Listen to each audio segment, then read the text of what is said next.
Hello बच्चों, let's see this question. If degree of dissociation is 0.01 of decimolar solution of weak acid HA, then pKa of the solution is of the acid is. तो यहाँ पर देखो बेटा, alpha की value 0.01 given है.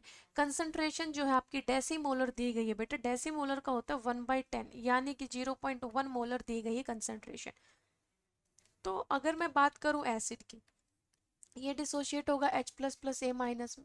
Initially अगर ये जीरो है बेटा, टाइम t जीरो के ऊपर, तो तब तक तो ये डिसोशिएट हुआ ही नहीं होगा. बट अगर मैं t जैसे जैसे t फर्दर हमारा टाइम दौड़ रहा है, तो वैसे वैसे C अल्फा डिसोशिएट होगा. ये C अल्फा बनेगा, ये C अल्फा बनेगा.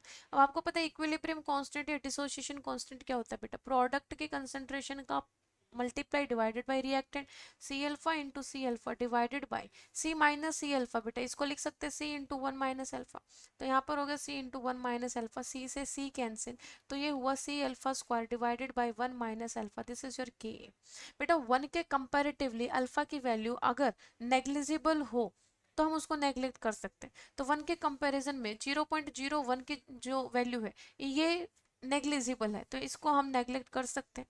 सो यहाँ से के ए की वैल्यू आएगी सी अल्फा स्क्वायर, यानी कि के ए इज इक्वल टू सी की value 0.1 into alpha square is 0.01 का स्क्वायर. तो ये किसके बराबर आएगा बेटा? ये 10 की पावर माइनस दो है. 0.1 क्या है? 10 की पावर माइनस एक इंटू दिस इज 10 की पावर माइनस दो, और इसका स्क्वायर करेंगे तो 10 की पावर माइनस चार हो जाएगा बेटा.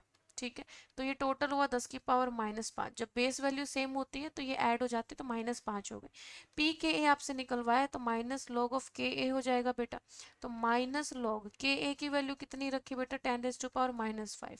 अब आपको पता है कि जब log A raise to power B होता है तो बी को आगे लिख देते हैं बेटा, बी लॉग ए. तो ये माइनस पाँच को आगे लेके आएंगे तो माइनस पाँच इंटू में माइनस बेटा प्लस का पाँच, फाइव लॉग टेन. और लॉग टेन की वैल्यू वन होती है बेटा, तो ये आंसर आ गया तुम्हारा फाइव. सी ऑप्शन हो जाएगा. Best of luck.